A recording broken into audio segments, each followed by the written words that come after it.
Australia India இடையிலான 5 போட்டிகள் கொண்ட டெஸ்ட் தொடர் அறிவிக்கப்பட்டுள்ளது.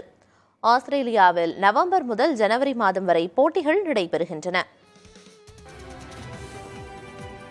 ஆஸ்திரேலியா இங்கிலாந்து இடையிலான ஆஷஸ் டெஸ்ட் தொடருக்கு அடுத்து மிகவும் பிரபலமான டெஸ்ட் தொடர் என்றால் இந்திய ஆஸ்திரேலிய அணிகள் மோதும் பார்டர் கவாஸ்கர் தொடர்தான். 2 ஆண்டுகளுக்கு ஒருமுறை நடைபெறும் இந்த தொடர் நடப்பாண்டு ஆஸ்திரேலிய மண்ணில் நடைபெறுகிறது. நவம்பர் 22ஆம் தேதி தொடங்கி ஜனவரி 7ஆம் தேதி வரை 5 டெஸ்ட் போட்டிகள் நடத்தப்படும் என ஆஸ்திரேலிய கிரிக்கெட் வாரியம் அறிவித்துள்ளது.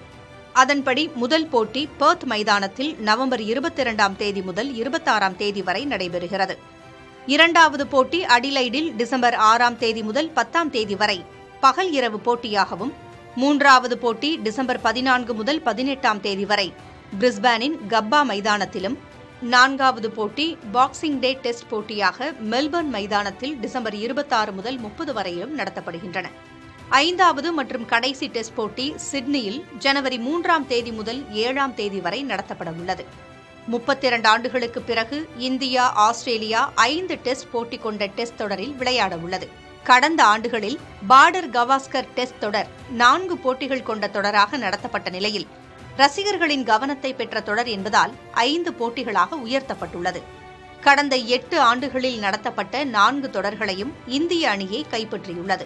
நடப்பாண்டும் வெற்றி பயணத்தை தொடருமா இந்தியா அல்லது சாதனையை தடுத்து நிறுத்துமா ஆஸ்திரேலியா?